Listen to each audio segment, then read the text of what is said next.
and welcome to today's tutorial. I'm going to be talking about parametric modeling, what it is and how we can use it. So 3D parametric modeling is a computer-aided design technique that involves creating 3D models using parameters, relationships and constraints.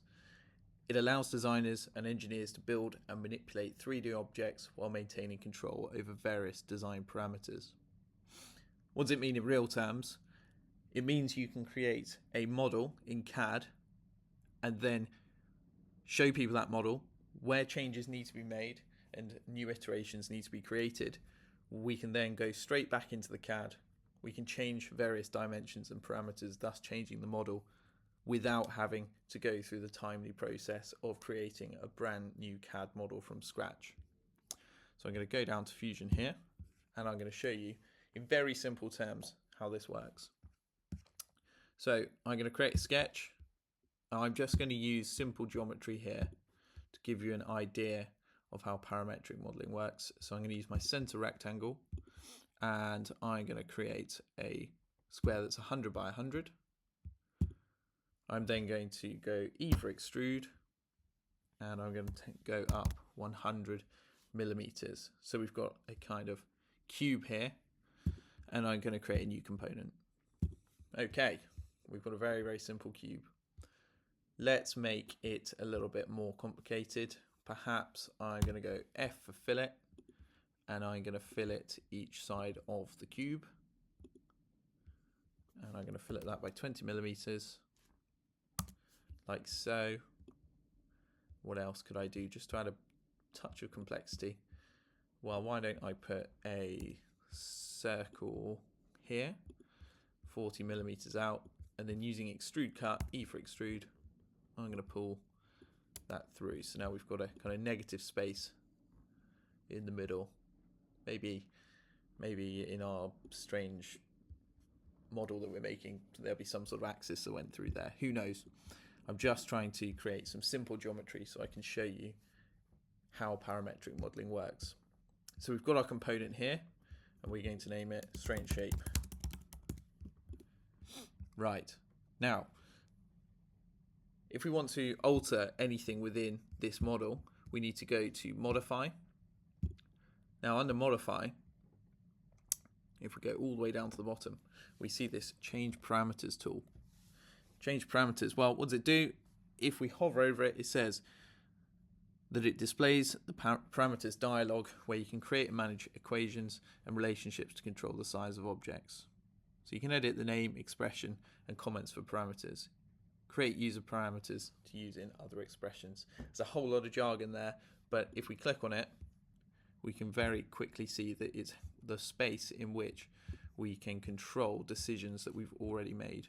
We've got automatic compute turned on. Now, what can we do? Well, if we click on our model parameters, it shows that we've got this strange shape component. And it also shows all the decisions that we've made in here. So let's go to extrude 1, which I can assume was the first thing that we did. And it says exactly what we did and exactly the correct dimensions that we did it to. So if you remember, we made 100 millimeter extrusion first off. Well, what happens if I want to make this 120? And I very quickly click enter and you see in the background there that the model gets larger. Well, what if I want to go 150? 150. It gets even bigger. Okay. Well, maybe I want to change the fillet. I made it a 20 radius. What if I want it 15? What happens then? 15, enter. It's just clicked away there for a second. Maybe we didn't notice the 50 enough, so I'm going to go 10. There we go, and it gets smaller. Our extrude here, well, maybe I didn't want it to go all the way through. Maybe we'll just go 15 millimeters. What happens then? There we go. We can see that our circle that we extruded all the way through is now only extruded 15 millimeters down. So if you look at the form that we have now, it's very different from the form that we had just a minute ago. The advantage is nothing has kind of screwed up in the timeline. It understands all of the geometries that this form has been through. It hasn't got confused, it hasn't corrupted, but we've very quickly and very accurately been able to adjust the dimensions and constraints of this model.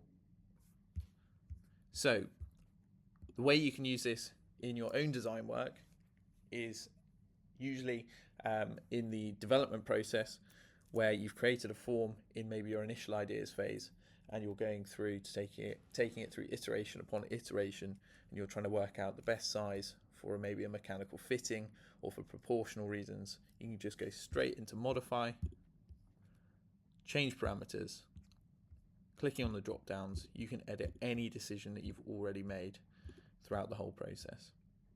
You have ultimate control.